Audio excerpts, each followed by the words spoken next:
for 40 prompts.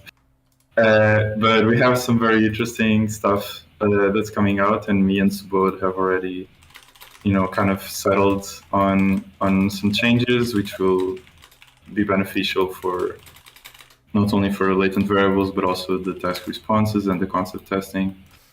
So maybe I can show in the end the things that I've been computing.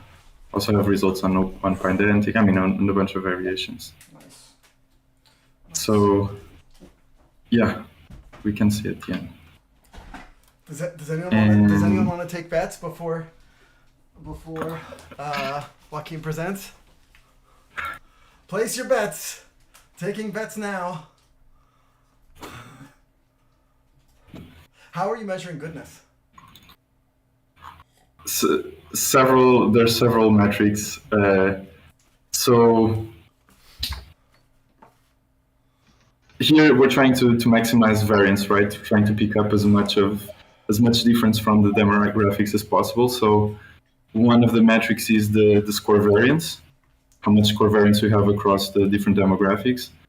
For the soft score, so the distribution of over the Likert scale labels, we also have the average Jensen-Shannon distance to the mean distribution, which is just a measure of difference between distributions. So to see how much all of these distributions vary across different people. Then we also have another measure. Hold on. So you're measuring variance within a set of responses. So if someone gives a response, there's a distribution. So it's within an individual, you're measuring the distribution. And then it's across individuals. And then across individuals, you measure distribution. So in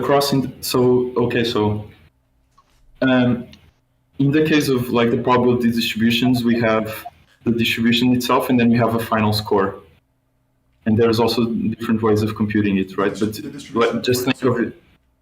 The final score is, just think of it as a weighted average, right? Of the labels, right? So if the highest probabilities are over 4 and 5, the score will be 4 or 5, right?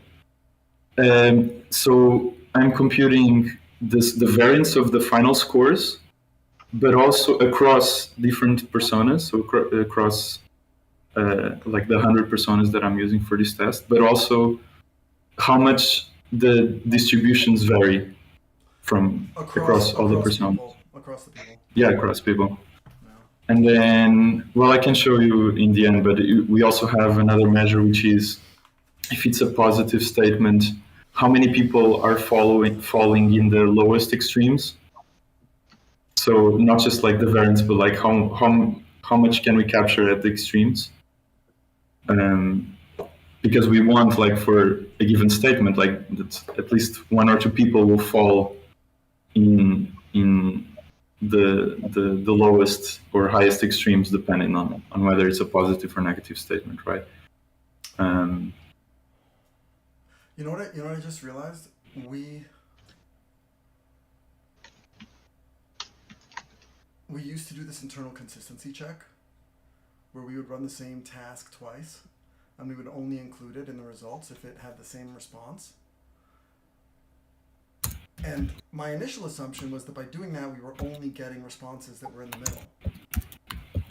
But now I'm wondering if by doing that, we were only getting responses at the extremes. Because there's more noise in the middle. Anyway, I don't know. Whatever. I'm looking forward to the demo. Very cool. Okay, we'll see. Very cool. So next one is Laura. Hi everyone. Happy Wednesday. I've been working on our social media posts from LinkedIn. I've also been working with Michelle and Mia. We've been working on some campaign briefs. And no blockers for now. Things seems to be going very well with our LinkedIn posts, so that's been positive. And yeah, that's all from me.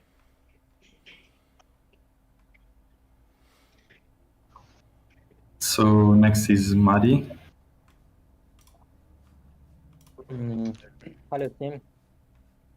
So I have been working on there was an issue with the front end of duplicate. So I think I fixed that I fixed that in local and tested, and now pushed to dev, and waiting for the, what is it called? GitHub action to see if it's fixed or not. So yeah, and also check the experiments that were failing in dev, and the reason for the one of the experiment was that it takes a lot of time for the R analytics to complete. For example, let me see, I think it was 19 minutes, something like that. Let me verify. It's 19 minutes and 39 seconds, which is, and then if the experiment exceeds 25 minutes overall in total, then Celery terminates that experiment and mark that as failed. So it might be because of the Azure.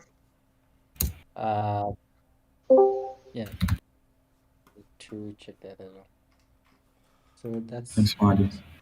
I remember we used So to get nervous when things took 30 seconds because the Open API timeout is 30 seconds. 30 minutes. Wow. We're doing so on that, Marty, actually also tested, two different models. I will also like run all of these experiments across different models just to see the times. But I'm using Sonnet as the baseline, and Sonnet consistently gives me results for the statement scores like under 8 seconds or 10 seconds for each statement. With GPT-4o, which is the other one I tried, like generally it will give me responses in those times, but sometimes it takes 1 minute and plus, you know. So it's like really, you'll have prompts where it takes 8 seconds and then one where it takes a minute and a half. And have do you have an assumption as to why that happens?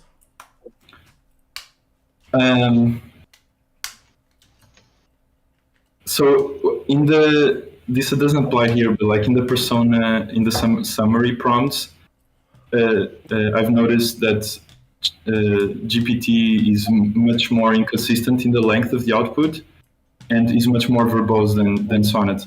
Here, I don't know what's going on because they're outputting the same amount of text. It might just be with the APIs. I don't know. I don't know what's going on. I would my 10% hypothesis is it's correlated to East Coast working hours.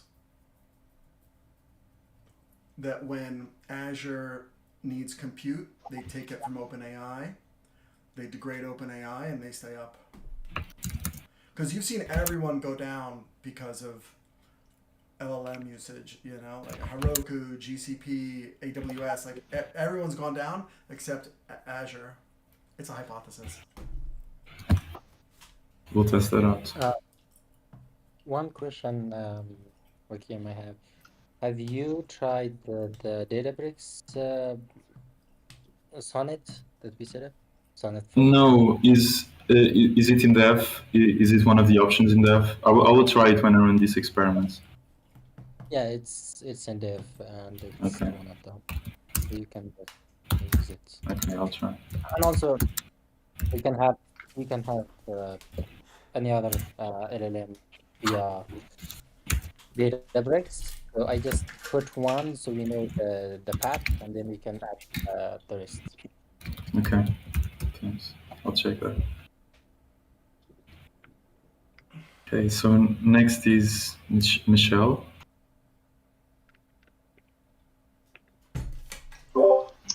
All right, good morning, everyone. So this week I am working on lead follow-up, working out with the interns on the campaign briefs to generate more leads and more demos, just to try to get a volume of demos with a few of the top ICPs so that we can really narrow in on who's going to be a good paying customer. And then as far as other deals go, I sent out a contract. I've got a verbal green light on a contract with a credit union where I included Subconscious as a part of the contract. So yeah, I'm super excited about that. Thanks. So yeah, that's a big deal. Just need to get it signed. And then I'm also working on a request for proposal for Goodwill for research services. They have a very difficult situation in that we can't really reach out to their B2B business services clients. So I'm hoping that Subconscious can kind of help fulfill that need to reach difficult in human respondents, but Subconscious can create personas or synthetic respondents that could take the place of those other ones that are hard to reach. So I've got a meeting scheduled with Pablo right after the stand-up, and I'd like to invite, Avi and Sabode to join in that if you'd like, or you have the time to just help us to nail down, like, what data do we need to build the personas, and is that something Subconscious can do, or that I need to try to find and provide, nail down the pricing, etc. So anyway, just wanted to invite y'all to that. Also, as far as funding goes, I've just got that on my mind a lot. The pitch deck and messaging for that, and the grants. And so when I get everything settled down with a few other things, I would be happy to review all that, since I have some expertise in messaging. Like to see if I can contribute somehow to that. So that's really all I have for today. Thanks, Michelle. You're welcome. So next is, oh, it's Eric now. Are you ready, Eric? Yes, I am. Hello, everyone. Yes, I'm fighting a cold. So I had some good news. So first, I asked ChatGPT to give me all of the consumer-facing businesses in Saudi Arabia, and I leveraged our relationship with Saudi Airlines, and I have gotten 2 possible meetings. One is definitely a meeting, and another one is waiting for. So one is the largest auto parts dealership or manufacturer in Saudi Arabia wants to meet with us. He's a huge thought leader. He's also on the Global Alliance for Artificial Intelligence. He's actually educated in the States. So I sent him a few times, and but this might be also Avi might join us, because I think it's his people.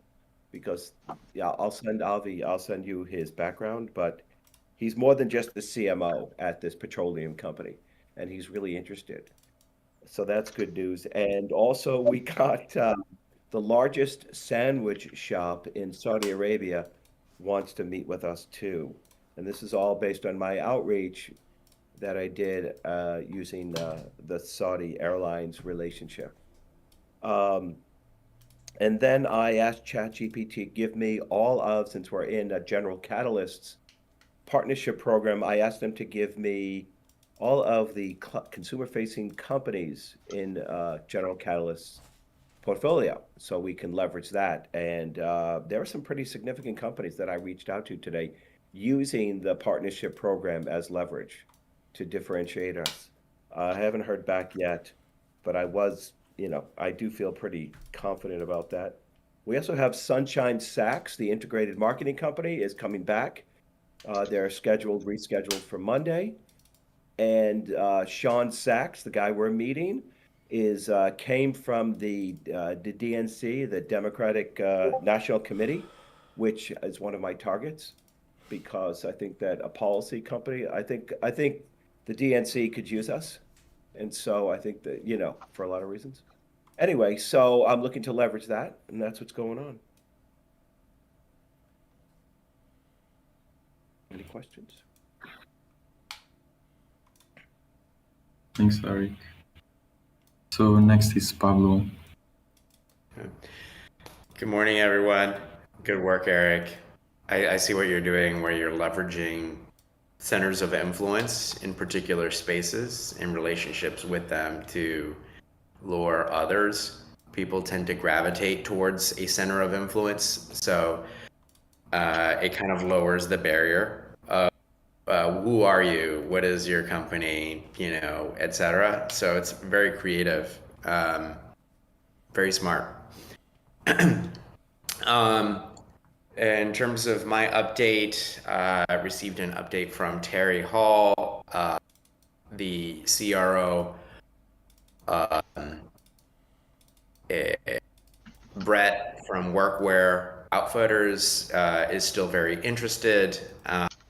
So I'm gonna follow up with him. Still wants us to go and visit them in Nashville, Tennessee, to get that deal across, and that could likely be an enterprise deal or an advisory. Need to qualify further, but that one's there. I also have a demo with Emerald Research Group. We're having a conversation with a principal there. They focus on human-centered insights. So what do you build? What do you talk to? Who do you talk to? What do you say? What's your relationship? All of those questions actually we answer per experiment. So it could be a good one-to-one. That's later on today. Regarding Avi, you had mentioned plug and play. I had applied, and you are all set.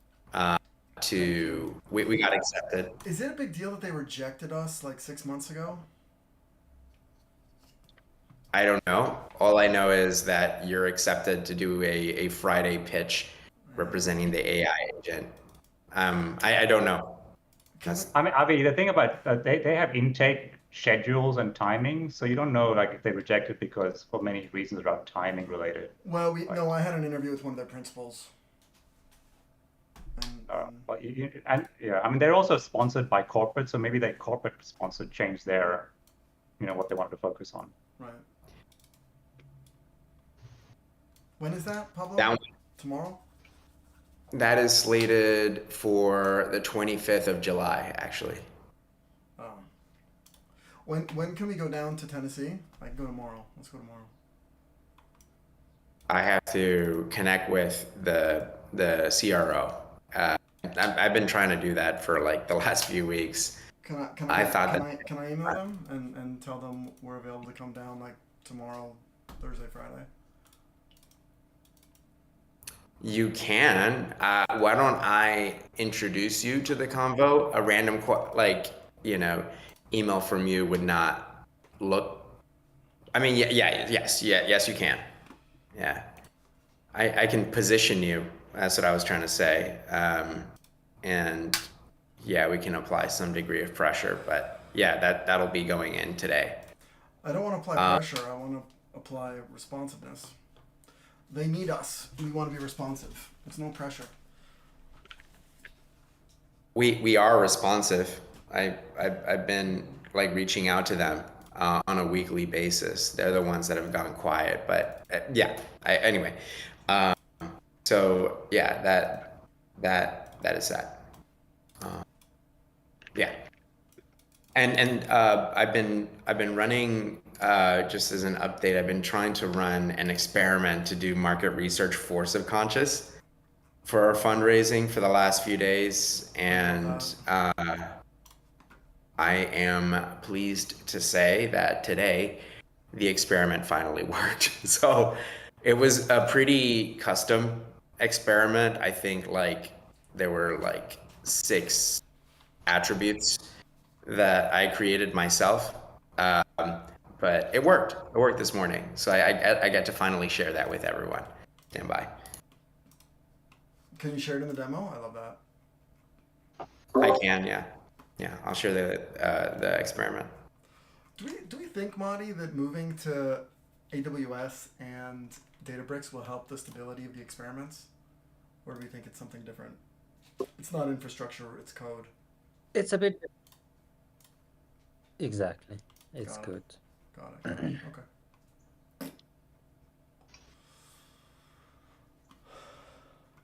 Okay, thanks, Paulo. Just one question, Tatovic. Which model are you using in our stuff? The 4.0 mini, if I'm saying that correctly. Okay. If you could send me, like, if you could double check and send me a message, that would be good. I wonder, like, 4O Mini has 1.5 million tokens per second. TPM is 1.5 million, and GPT-4o is 4 million. I don't know why Those they are numbers are getting. small. You can get models with 150 million.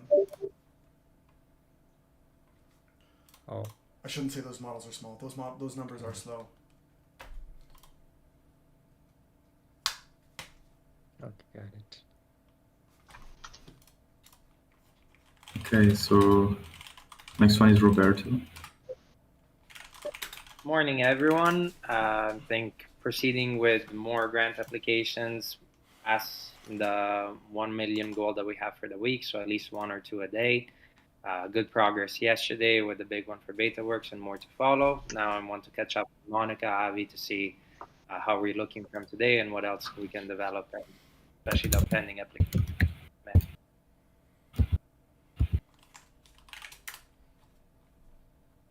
Okay, thank you. Roberto, next is Subodh. Yeah, 04 Mini should have 150 million TPM.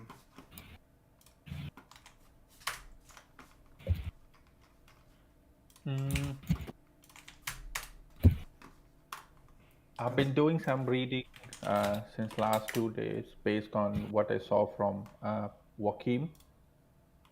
I think in terms of getting enough variance using soft score top to little bit of prompt changes that Joaquim will talk about is good enough in terms of getting as much we can get out of LLM. Um, the statements that we are generating, or at least the LLMs are generating, given whatever instruction we have given for the attitudes or latent variable, is still not up to the par. And that's one of the reason why for some statement, doesn't matter what we do, we just don't see any variation. So I'm basically looking into bit of psychology literature to see if there is a steps which they kind of follow. I know bit of it verbally based on past experience. It has to be habit driven, it has to be action based. I tried playing with those stuff, but I don't get a consistent result from GPTs. So I'm trying to see if there is somewhere I can find like a proper steps that needs to be followed so that we can literally feed that to LLMs, and hopefully that will reduce the inconsistency in the way they are generating the statements, because that's going to be one of the important stuff. If the statement itself is pretty bland, doesn't matter how much we try, the responses will always cluster towards one or two bucket. So I hope to get something meaningful, which is good and more than better that we have now by Friday, and then I think we should be good.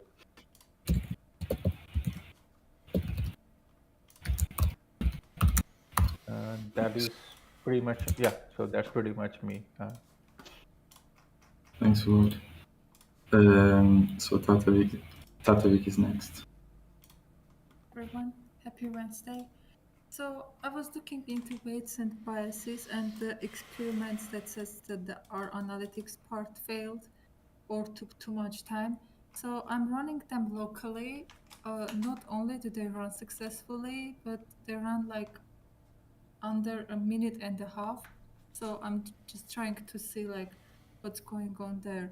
I checked the open AI, like the chat output, so I get them all. So my initial thought was, I don't know, maybe locally they take less time because the chat is not working, but like I get all the responses. So I'll try to see like why they take like 19 minutes or like 25 minutes. Could it be the hardware?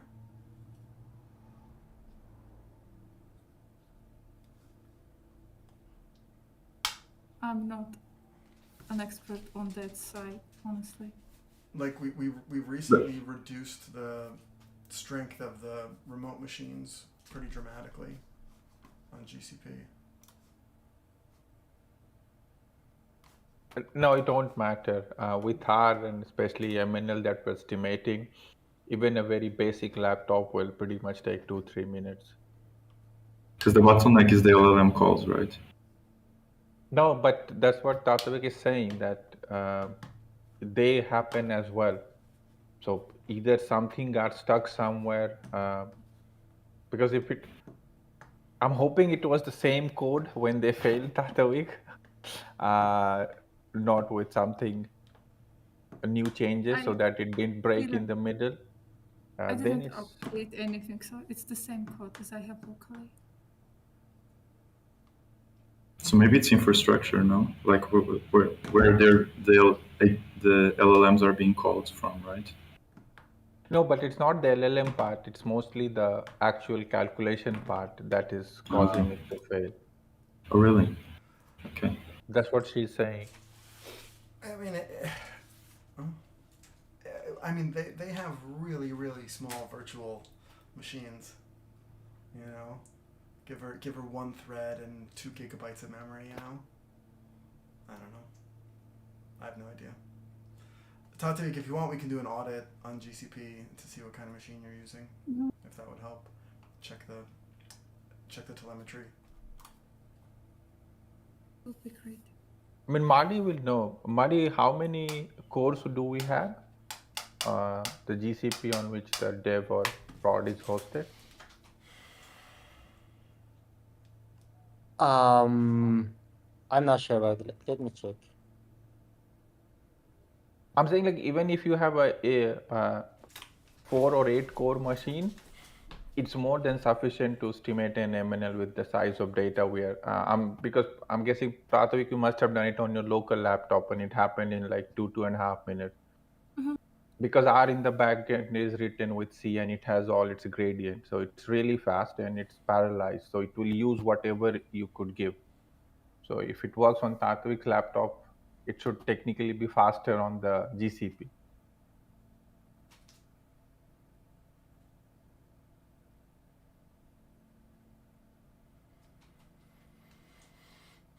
It's just weird. Okay.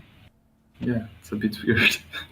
Given that's 1 order of magnitude more time. Okay, so next up is Laura. Just one more question. And Tatavik, you don't provide starting values of the beta when you call those functions. Maybe just send 0.1 as the starting values. Because if you're not, it will basically use a random number generator to start with some starting value.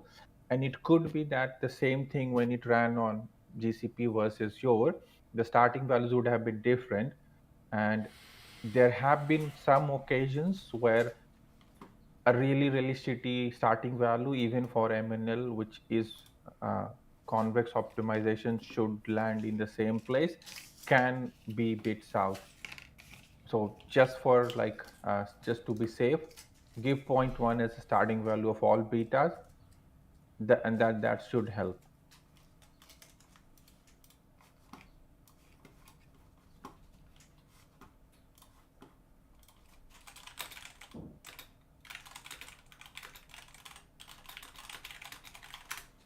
All right, Wakim, I'm done. Oh, sorry, I was muted. Yeah, I was saying Laura is next. Maybe she's not there. If not, we'll go to Mia. Are you there, Mia? Yeah, I'm here. Pretty short. It's working on a report and then doing the marketing campaign briefs. Michelle and Laura, and that's about it.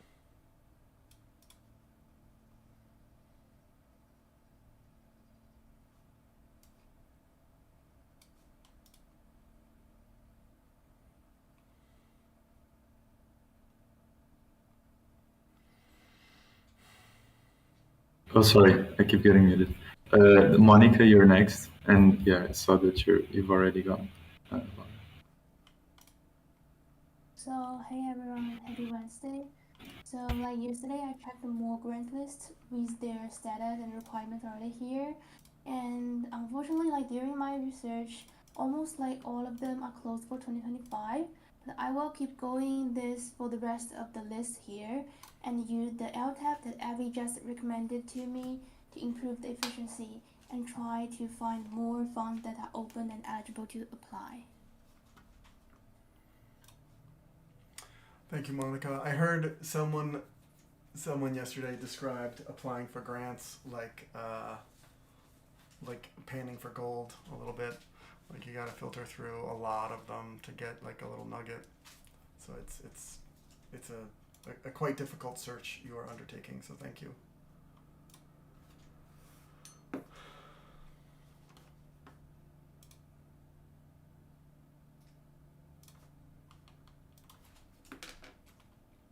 Okay.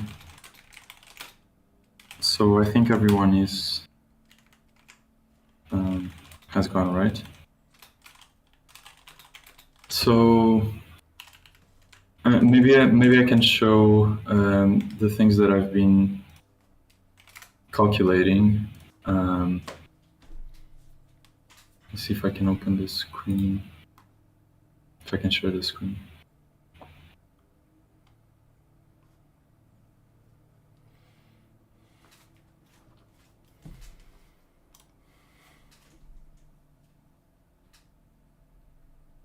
Okay, do you see a lot of code, a lot of a JSON file, a lot of stuff? You see my screen, right? Okay. So let me come here to this very ugly thing. Essentially, so here the goal is we're given some statements. Let me show you one example. These are generated. These are generated, and it's to really try to probe, try to assess, try to get at like these hidden traits of each persona, right? So we have 100 people with certain demographics, and then we have one trait, I think. I'm just using one trait for this experiment per prompt, and then actual statements, right? So for example, okay, so I don't know what this prompt was. I feel emotionally connected to fictional characters I encounter in books, movies, or TV shows. I randomly generated some statements in some prompts in ChatGPT. So based on like attitudes and etc. So, but essentially you have certain statements. I find myself prioritizing engagement with fictional characters over real life social interactions. And what Subodh was referring to was that we want these statements to be action-based, so that they're actually probing what people do and not how they feel about something in general, right? And we haven't been able to consistently have action-based statements, right? So this is something that we're working on. Okay, and then essentially each persona will give an answer to each of these statements. And here we're trying different things. So it can be either probability score, so like how much do you agree, for example, with or like how likely would it be that they would answer a certain Likert score? So this would be from strongly disagree to strongly agree. And we also have like the mean score, so the weighted average of all of this stuff. Or it could be Likert scores directly. So we ask from strongly disagree being 1 and strongly agree being 5, just give me a number, right, from 1 to 5. And I've done this for like 20 prompts and a bunch of different variations. So here for the final score, we're just taking the top probability value, right? So we're just assigning the score that has the highest probability. Then trying prompts where I don't give examples for any of the things. So I don't give examples for the Y prompts. I don't give examples for the scales, nothing. So not using additional nodes. So this is a step that we added in between, and this was based on something that Subodh was initially developed. So instead of asking directly from the demographics, which score do you give to the certain statement, we first have a prompt where we're trying to assess how a certain trait manifests in a given persona, right? And then we're feeding that to the LLM together with the demographics, hopefully to get better results. And Subodh initially was saying that we had better results with that. And then, yeah, we have different variations. So this one is actually quite crucial. It's the modified one. Because if you look at the scores that the LLM is outputting, one very interesting thing is that it's always outputting things in steps of 0.05. So it's not actually using the full granularity of the scale. And I guess this is because in general, like when you have training data on probability distributions, maybe this is what you encounter.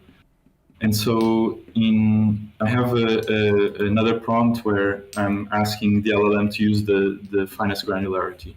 Okay, so now just for the aggregated results.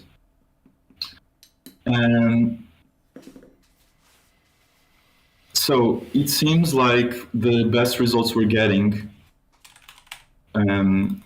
So this is the average Jensen Shannon distance to the mean. So it essentially measures the variation between the probability distributions. We also have the normalized score variance. And we also look at the values that fall in the extremes of the scale.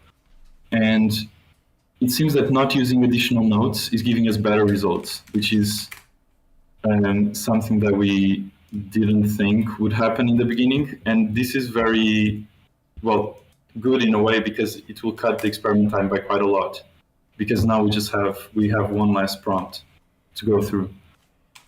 And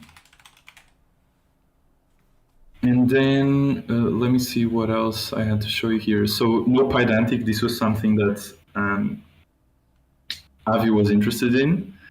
As you can see, like in terms of percentage of time difference in percentage, using no pydantic gives us, 30% time savings in the statement scores. But then in the actual results, we actually have worse results using no pydantic. And my suspicion about that is that because we're not giving the context of like which label this probability corresponds to and which statement this probability distribution corresponds to, then we're getting worse results because the LLM doesn't have the context in which to output the result. But this is so this is for the distribution. Yeah. So if you get the scores themselves, no pydantic doesn't make much of a difference. So if you're just asking for one score, no pydantic does essentially the same. So this could how can here you see that? So the normalized here, yeah. So this is the baseline. Yeah. It's this one, and essentially it's the same. We have fairly similar things, which means that if we're asking for just one score, like just one Likert score, we could actually replace this with pydantic since it's giving us, for the responses 30% savings in terms of time, right? But we actually are tending to go towards the distributions because when we're showing how many people are falling in each of the bins, so this will be useful for the concept testing to say what percentage of people are answering 1 or 2 or 3 or 4 or 5. We can use the probability distributions themselves and average those and then have those percentages. Exactly. Right.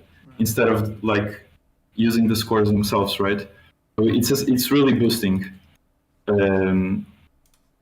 Yeah. And then, so last thing I want to show is just that if I add this prompt asking the LLM to use all of the granularity of the scale. So let me check one of the results.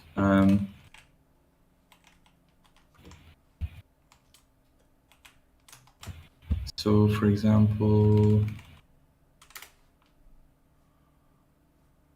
so modified, yeah. So here you can see that the LLM is no longer outputting probabilities that are in steps of 0.05, right? So this also gives us much more variability in terms of the distributions.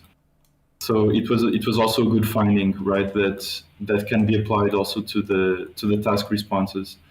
That we need to ask the LLM specifically to not give us things that are very coarse in terms of the distributions. And oh yeah, and then there's just the last thing, which is that instead of doing a full weighted average to get the final score, we're just taking the top two probabilities and averaging those. And this is much more representative of the possible score that the persona would assign to a statement. And it's also giving us that's just a law of distributions. That's a tautology. In what sense? Sorry, Avi? You know, the average of the two biggest buckets is going to be the average of the group. You're taking like 60% of the probability mass and saying, I'm close. Yeah, so I mean, the idea is like, for example, here we have 0.05, 0.15, 0.35, 0.3, 0.15. So right. What the most likely thing would be that the person answers something in between those two, right? Right. So we're, instead of like taking the average of all of these, which would give us a lower number, probably closer to,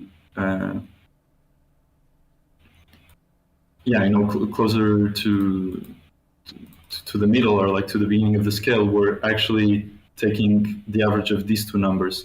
And I mean, just intuitively, that gives us a better representation of what the person would actually answer.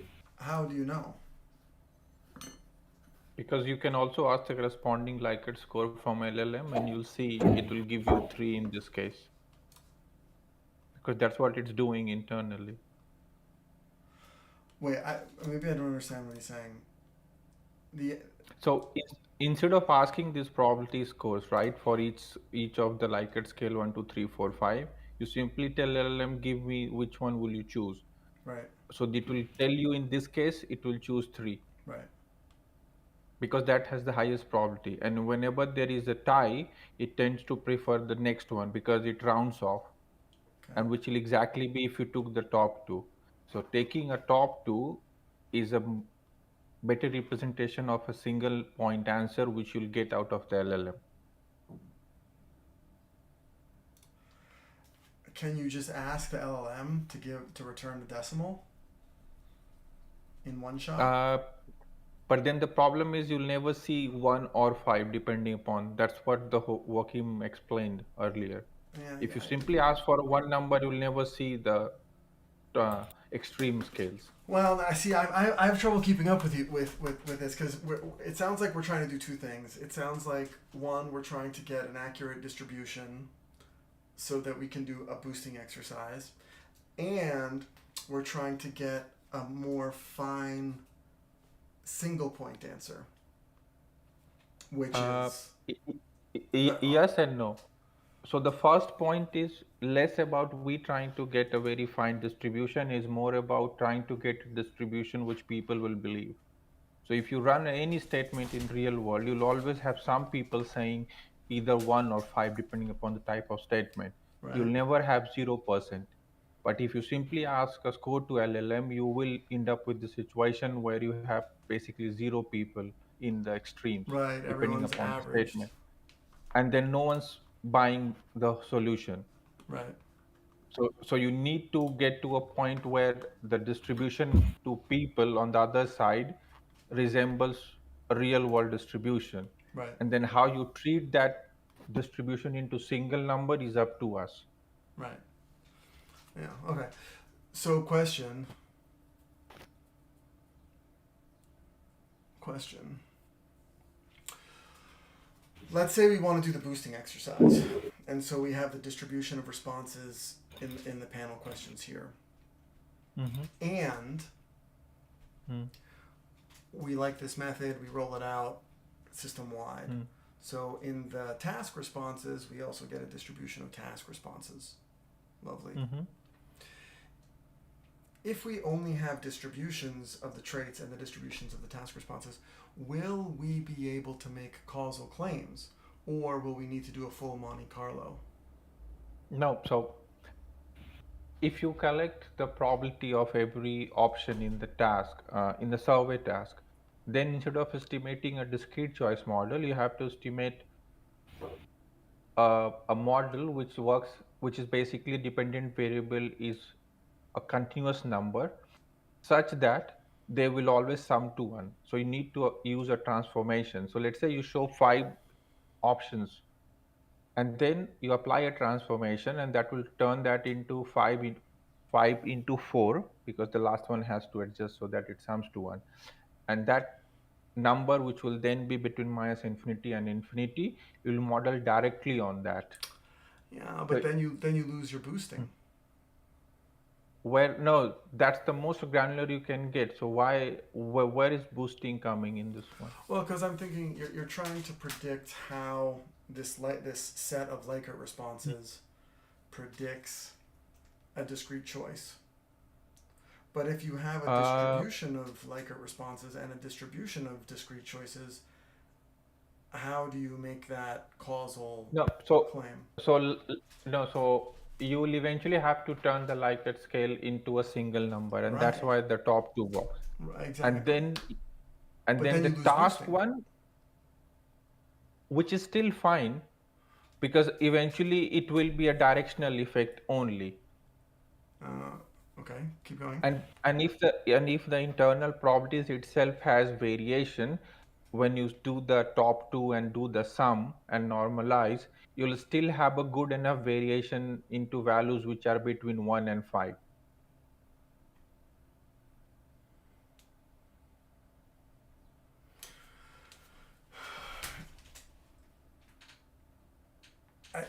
I get that, and that's valuable and that's good, but that's different than boosting. You cannot. Am I right to say that when you get distributions of responses, you cannot boost just on the individual distributions? You need the individual responses when you build the model. Like if we were to say, ask this guy 10 times and we got that same distribution of Likert responses, and then we could follow that same person and those same 10 Likert responses into a task, now we have a better model onto how the Likert scores affect the choice task. How do we do that with distributions? You can still do. So rather than just treating one number, you have probability of every Likert scale, right? And let's say the statement is a positive statement. So then if the probability should be higher as we go 1, 2, 3, 4, 5, you simply load 1, 2, 3, 4, 5 as an independent variable, estimate the betas, and you should technically then get the beta of the 5 to be bigger than 4. So you should see that monotonic increase. And if that happens, then model is able to model it correctly. But the math is able to model the data. But how does the model know which of the Likert scores result in which of the task choices? It's all hidden behind the distribution. But then the same human would have responded in that way. So let's say if the statement was, do you separate your garbage, right? And if somebody has a highest probability for bucket number 5, and then the question was purchase of, I don't know, EV in the context of environment saving, they would have purchased the EV. So the highest probability will still correspond to their choices. Oh, because you assume a linear, you assume a linear kind of linkage. It's not linear, but it's the same individual. Right. So once you tell LLM as that based on this probability, this is the most likely persona of the individual, it will still behave that way. It's the same with the human. Okay, I need to think about it. Yep, it's fine. Subodh, can you? Yeah. Could you explain as well, like the top one versus top two, because we have the same probability anyways, right? Same probability distribution, just like for calculating the final score. Top one and top two. Top two will still give more variation if the top two values are not exactly the same. So let's say if it is 0.4, 0.4, then we'll end up with exactly in the middle. But if it's 0.4, 0.3, no, 2 will give more variation. Top 2 gives more variation. And the probability mass average, does that give even more variation? That will give more, but then that will move away from the most likely value. Especially if so let's think like this, right? We get 1, 2, 3, 4, 5. Let's say 1, 2, and 3 has 0.8 of probability, and the 4th and 5th has 0.1, 0.1, right? But still that will add 0.9 to the total, and that can literally push it towards 3.5 and more, depending upon the other probabilities. So adding up all always tend to push the number on the higher side. Really? Or on the lower side, depends. Depends. Isn't that the definition of variation? Isn't that what we want? No, not there. You want a distribution, and from that distribution, you want a single number, which is the mode of the distribution. Like, how do we know which one of these responses is most human? The only way to know will be to replicate a paper. That's the only way, but how many can we do? Right. Other way is we'll eventually, now that all these are kind of flag based, we try a couple of experiments and see when we run end to end, how many classes do we see? Do all the classes intuitively make sense? The direction makes sense? That's the only way to verify it. Yeah, we can also run, and that's what you suggested, right, Ali? Doing Once this now that we have, end-to-end sweeps. We'll have to run end to end and see how the classes and everything looks. Totally. So just one thing, Subodh. So actually, in terms of the score variance, I have more variation for the top one, right? But what you're saying is that the top one kind of discretizes the scores, right? And we don't get like variation in between. I see. Yeah. Because then we'll have always either 1 or 2. We'll not have like 1.5 and all, right? So then when you are modeling this as an independent variable, if you don't have anything between 1 and 2, you are literally drawing a straight line, versus if you have something, then it's a better curve approximation. So even if the range is smaller, if we have more variation within that range, like it doesn't matter for the model, right? Yeah. That's the whole point, right? Continuous data, count data, ordinal data, unordered data. So as you go from top to down, the amount of information contained in the data tend to reduce. Ideally, we want everything represented as a probability ratio of 1. Well, did you guys run the same exercise on the tasks? No, not yet. No. Not yet. Not yet. Yeah, but there's a lot of metrics here, a lot of stuff. So I mean, I also have, I didn't show, but like how many times does like a certain model beat baseline, right? So we have the baseline is like just the vanilla prompt as we had, right? And then we have all of these different variations, no additional nodes, top one weighted average. So how many times is a certain prompt beating the baseline, what we had before, right? How many certain And times is a prompt beating the baseline? What does that mean? so in terms of like, so how many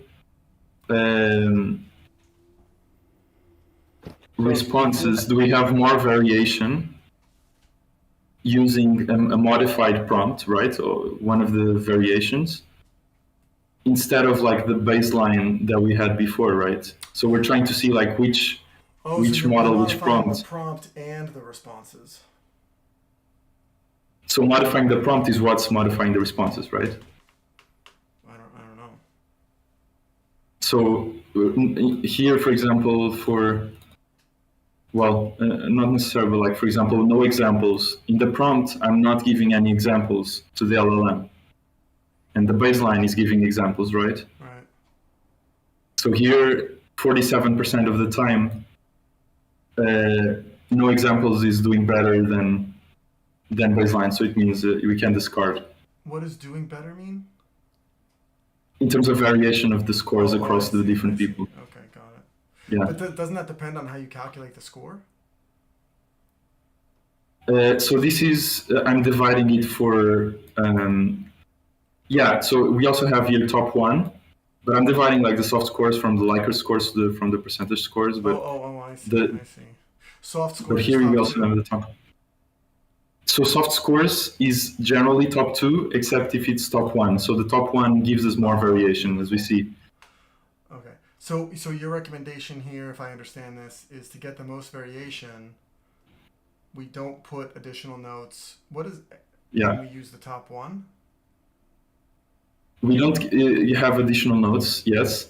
For the top one, so as we were discussing now, right, it's giving more variance of the scores, but then we're losing granularity in the middle, right? Because we're losing like this 3.1, 3.2, 3.3, which actually allows us to discriminate between different people. But we can test. What's the balance there? Yeah, exactly. Yeah, like what's the? I think when we test end to end, we'll be able to, to see this properly. But we'll test also the top one end to end. And beautiful. And so what's your recommendation? No. Sorry. Top one will not work, Joaquim.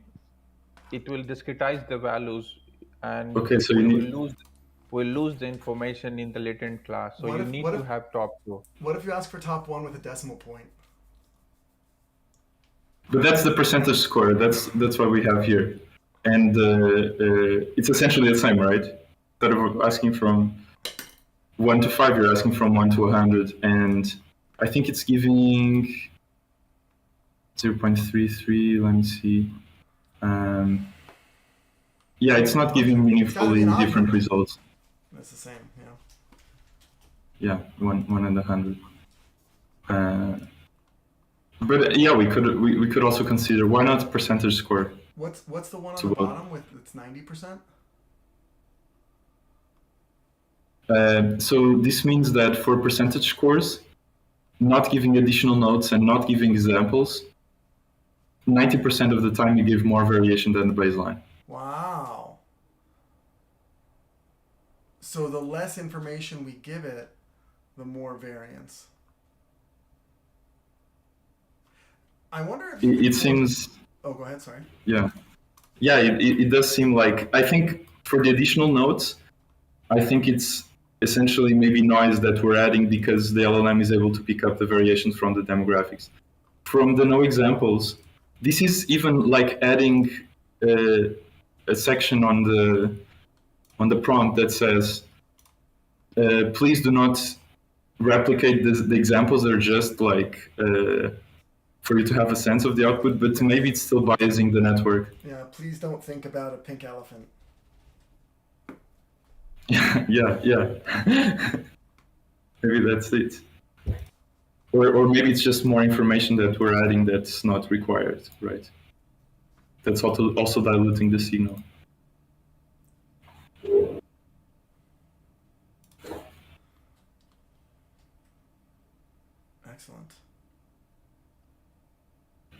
Excellent. So the shorter the prompt, the better. Or I shouldn't say the better. Sorry. The shorter the prompt, the more variance. yeah, the more we're able to pick up from the actual demographics, right? So, but it's not always the case. So here it gives better results, but let me see. No examples.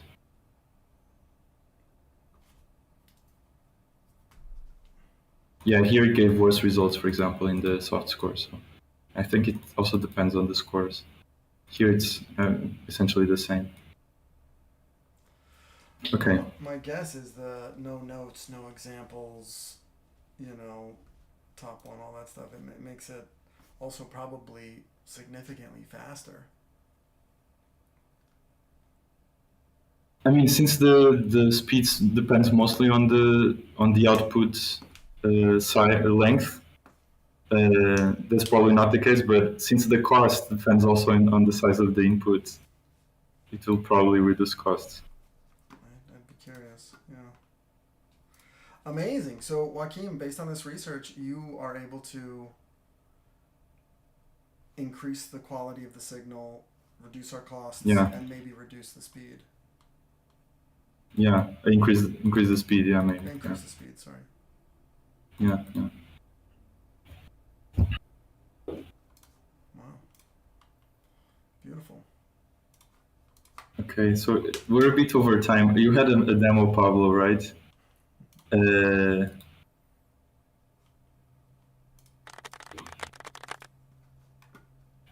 you want to go ahead, or are you doing it on Friday?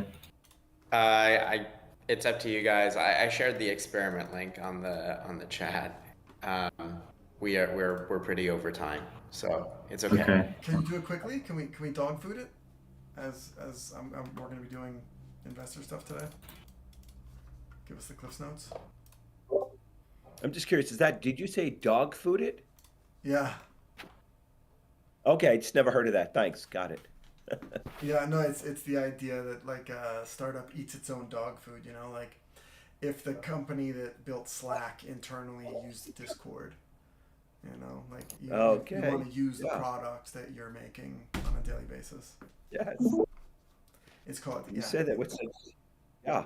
Eating your own dog food. I didn't know that. Thank you. Just in case it comes up.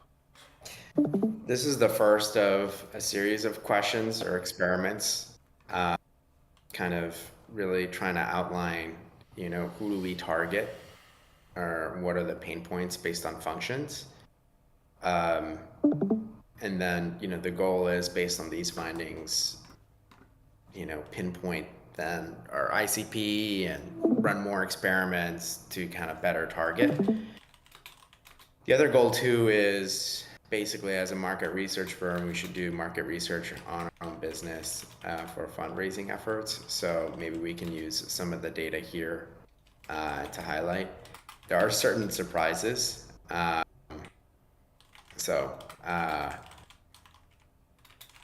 That I quickly see pricing actually is a bigger factor than I had expected. Team price. function. It's always price. Human validation services. I think part of this is also maybe sharing a little bit more context about Subconscious or what we do. I'm not sure if they were able to kind of pull or extrapolate, right, what is Subconscious. Maybe they did. Monthly cancel anytime. Okay, that's us, right? We do monthly cancel anytime. It wouldn't be bad doing a 3-month commitment. It's interesting that the use cases are flat. I mean, we can do all of them. That means that all of the use cases are equally important or unimportant. Feature scope, causal surveys and experiments on the button.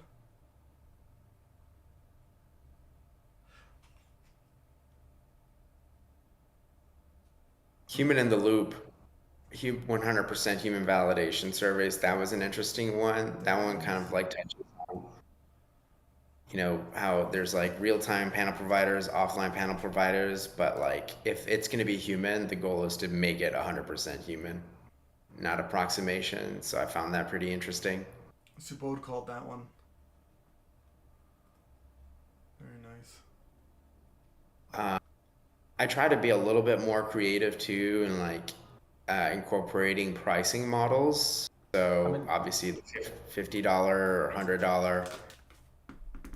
Maybe I should add more options around this, but the other interesting one is adding a subscription where it's $20 per month and then a certain very small dollar amount per experiment. It's kind of like an easier way to do, it's kind of like the credit system, if you will, where you pay for what you use. I know, Michelle, you've provided some good context around that. I think that's a creative way of satisfying our fixed costs around the platform, right? And then any costs thereafter associated with the volume of experiments. So I just tested that, and that was pretty interesting. Potentially even more revenue producing. So that's interesting. Well, the question. Hold on. The question is how much, right? Because $50 $20 per month subscriptions is one enterprise. Do we think it's a 50x lift? Maybe. Well, with the per experiment, maybe it's less, right? If we assume every person does 4 experiments per month, you only need a 5x lift. Okay. Well, what we do know too is that the way the current platform is set and priced, we're not getting the demand and the interest at $1,000 a clip. Well, we have the 2 red triangles, right? We have the no human validation, so we need to promote the 100% human validation, and we have the $1,000 per month. At least we're not marketing to government. Just for just information, as I've found that about 5 experiments seems to be like about what I need to run for a customer for like just to get through the process and kind of work through all the different questions and dig a little bit deeper. So whatever that number is, if it's by the experiment, that's just my findings so far is about 5. Yeah. The chatbot may change that. That is the intended goal of the chatbot, where it's many more, right? Most users don't know, right? What's next, how best to use it, what next to ask, etc. So the chatbot, I think, is a very powerful tool. Version 2 can kind of like draw that in, but you're right. I've seen that too on behind the scenes. I forgot what tool we used, but yes, 4 to 5 is per user per month is what we tend to see. The team function I found pretty interesting though, and expertise level. So product and marketing tend to resonate the highest. Oh crap, I should have included sales here. I can't believe I missed that one. I suspect that one's also going to be high. Those are the big 3, but they're not necessarily like super favorable. And then team expertise level. This I found actually very, very interesting because we had suspected that while the interest to purchase the product is coming from an executive level, right? Because they care about the ultimate outcomes. The people that are essentially going to be using it, that are going to gain the greatest lift in their workflows, are actually mid-level, senior level type of roles. So something to kind of like navigate as we sell and position the product and do stakeholder mapping for these deals that we're structuring. That was actually really helpful. It's validating.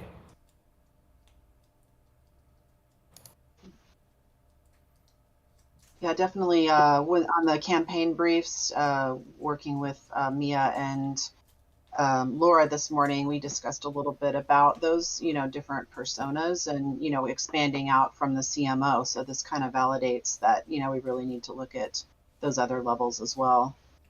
Well, Pablo, can you see willingness to pay?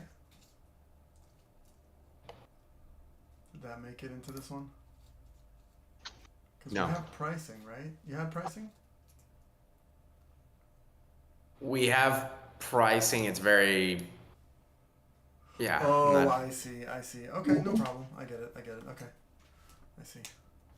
I mean, So- this is pricing. Why did willingness to pay not show up? I'm Well, it curious. needs like quantified, and it needs a certain. It has to be like the word pricing. Well, I don't know. Dr. V can tell you. I didn't need the word pricing, but if you look at the level number 4, it's all words, no number there. Oh, The one I that see. says advisory solutions. So if I try to do willingness to pay based on that, it will result in errors. So I just teach willingness to pay altogether. Understood. Understood.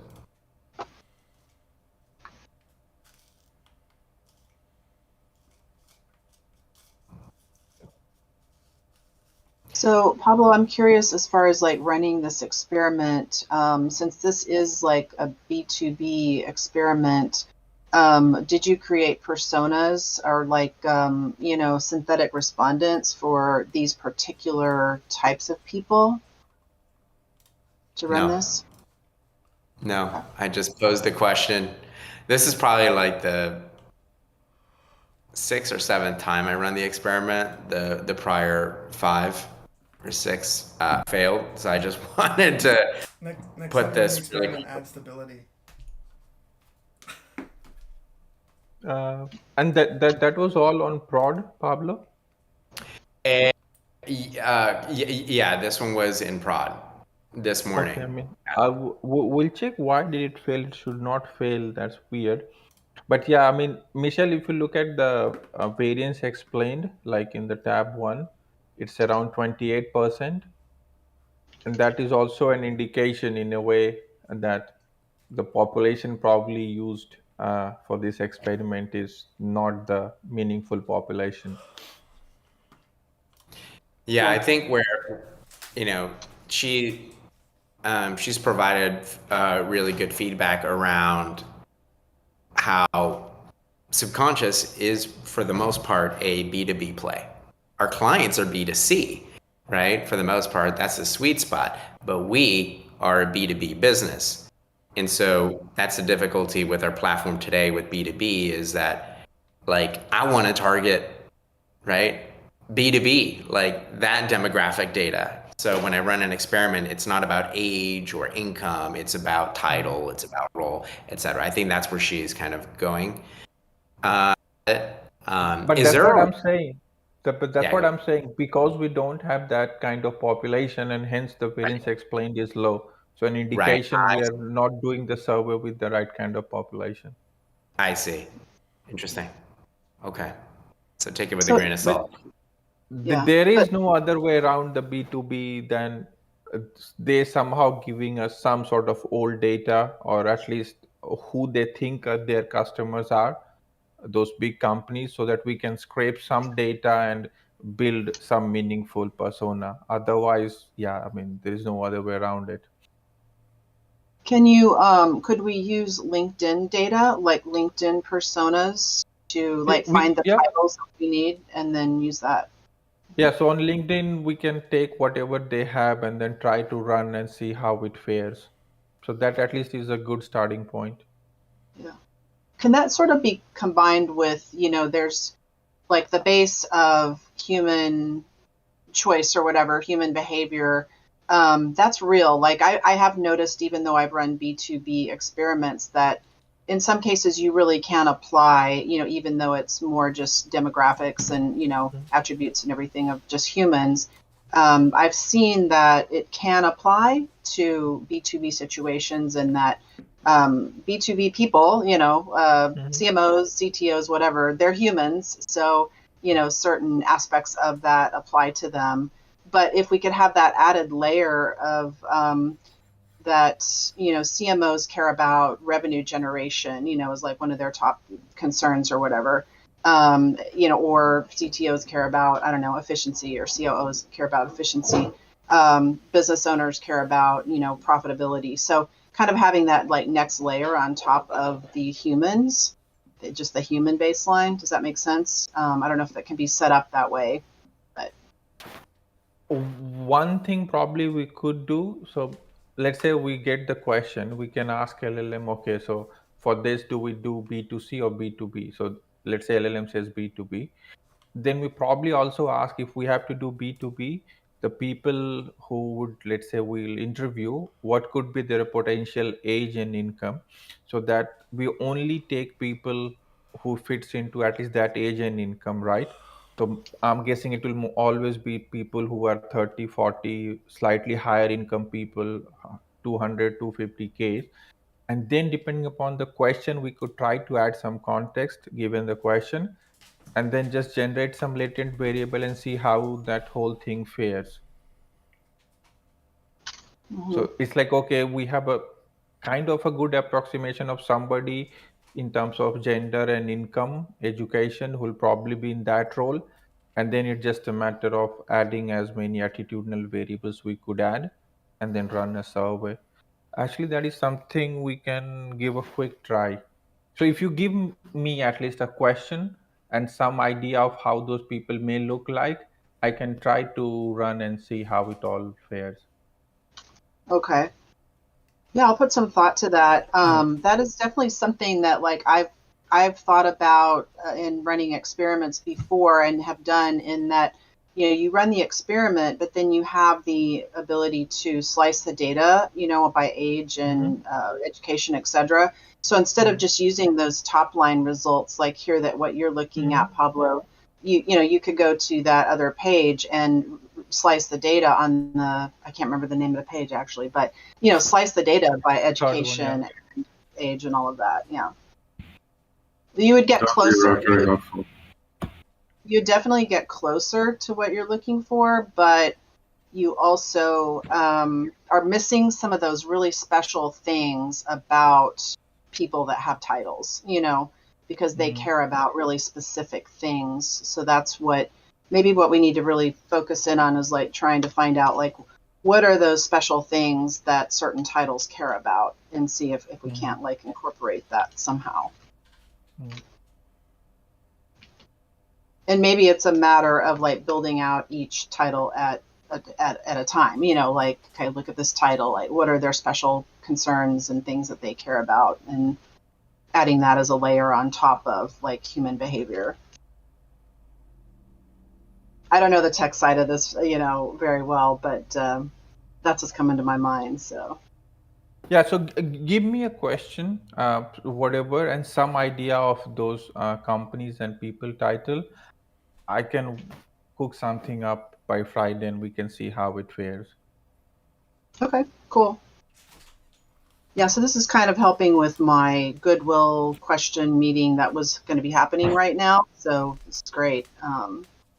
Ties right Something into interesting that I just uncovered is, like, if I go to education level, bachelor's versus advanced degree being blue, is that for the team function, like, that in general was very like null, like just very much across the vertical line or slightly negative for a few.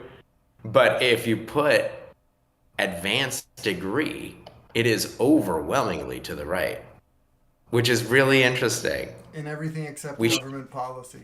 Yikes. and everything against government policy. But the funny thing is, yeah, just go and see, hey, do you have a master's degree and above? And you're probably talking to the right person. That's the pattern here that I just uncovered just by scrolling down. And it applies to expertise level as well, which is very interesting. So if you Eric, you see that? Yeah, oh, yeah, absolutely. I see that. I mean, I always reach for the thought leaders. I think that we driving policy, you know, driving the conversation is always key, and the only people that are doing it are in that higher level, multiple postgraduates. So if we wanted to run this experiment again and improve the variance explained, we would run it just on an advanced degree population. And by finding out which traits have the biggest signal of demand and running that kind of over and over again, we can find the subset of traits that have a huge demand for our product. Yeah. In theory. That would be a nice little automation. I would love to get the size of the length of the experiments down so that we could, instead of in 20 minutes doing one experiment, you know, if we could run an experiment in 1 minute, we could then run multiple experiments in 20 minutes to find those subsegments. Yeah, this experiment took 22 minutes. Oh! That was timing. But I got a result, by the way. I don't care, actually. As long as I get the result, that's the bigger lift. Yeah. We'll get there. We can get down to 1 minute. So Pablo, yeah. can you make these recommendations? Can you make these changes? $20 price, I'm not consumption pricing. What? What do you mean? Can you affect all those changes?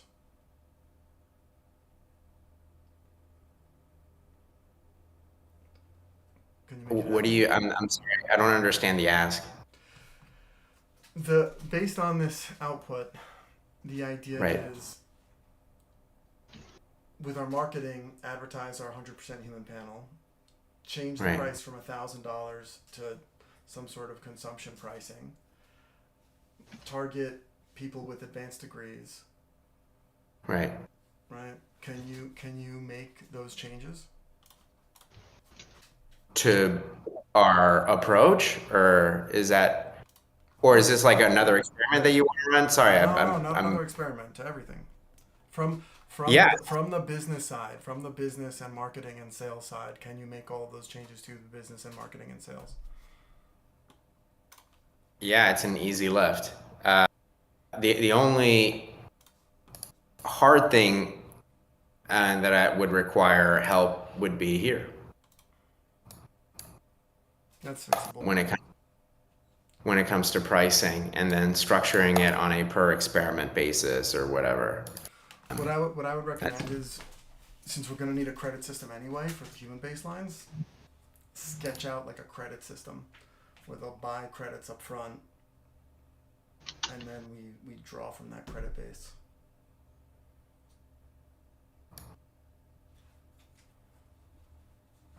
You know, so I'd love to learn more requirements. I'll handle it. I'll do it. Is that through Stripe, or? It's okay. I'll figure it out.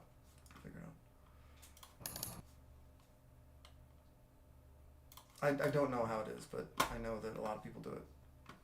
Yeah, a lot of people. I think Stripe does have a capability. I've read that. Yeah, I guess it's a matter of aligning on which pricing structure we want. But yeah, I sent it. I'm going to run more experiments to go deeper and wider. That in itself is also a process that, we should put a lot of attention to. We should all be using it, guys. The platform for our own sake. Yeah. Okay, that's my demo. Great work, Pablo. It was amazing. Very, very, very insightful. It's nice when the system reflects the kind of things we kind of already kind of have inklings about. It's nice to see it so clearly. I'm curious how it changes with a PhD audience.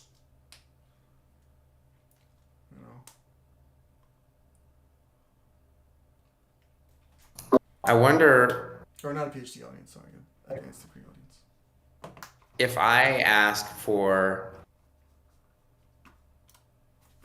I include, it's one thing to say PhD audience, because I think that is a segment that we can already do with education level. But what if I ask for a particular title and role in the Y prompt? There needs to be a way to get title and role into the population. Or, yeah, like, curious.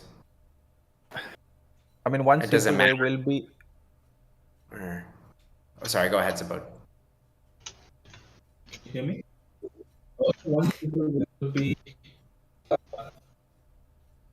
We allow in the traits, when you add traits, right, maybe add designation, and I'm not sure if it will overwrite at the moment, have it like retain, and then probably you can add things like CMO, CTO, and we can try to predict if it was predictable using other demographics, if not just a uniform assignment. So then hopefully LLMs would have seen such data and then they will do a better job. So that could be one way of quickly adding these additional things that we don't know.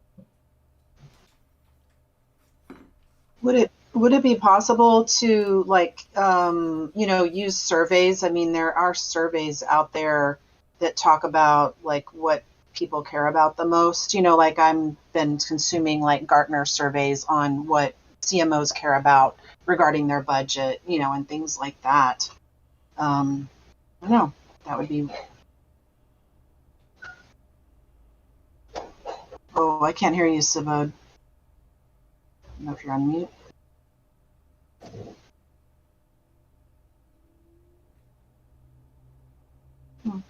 We can. Yeah, can't hear you. No. Oh, now we can. There you go. Now we can. Yeah. Okay, I don't know what's happening with the Discord. Okay, I was saying that's already the outcome, so that will not be useful. You need that, comes before the outcome. So why some CMO cares about the cost or something else, we need to know that part of it so that we can build that persona. Why they care. Yeah. So we need the before part, not the after. Okay. So put some But thought to again, that. like I was saying, we are kind of constrained because of no front end people. I was thinking of adding this into our UI where at the moment people have to generate additional threads. We basically given the question, generate 3 or 4. Oh, your audio's cutting out.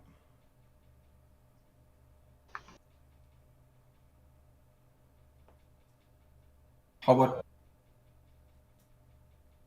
Can you hear me now? Are you controlling your audio from the phone?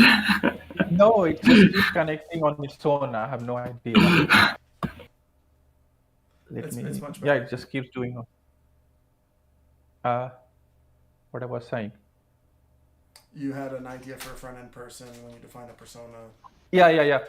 So I was thinking we can actually add this part in the additional traits page where at the moment it's the same thing in every question and then you have to generate, but we actually generate whatever we don't have based on the question and have that as a pre-populated one. And maybe if we do that, this designation will show up automatically as a part of backend wise. It's not an issue, but yeah, to show that bring that in the front end if and when Hardy is available, and those things can potentially help.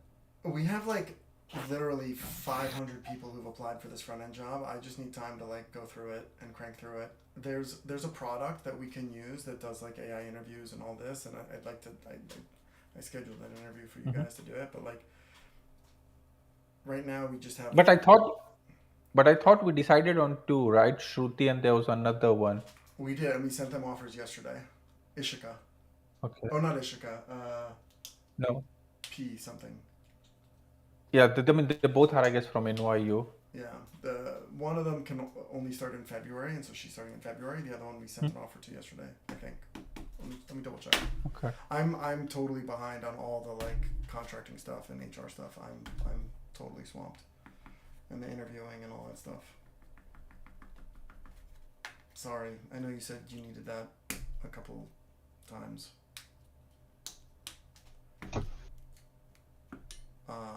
I'll spend more time on it. Because they both were pretty knowledgeable. So even if one comes aboard, and then with Hardy, things will speed up. It's also unfortunate he has fallen sick at the moment. I will reach out to them today.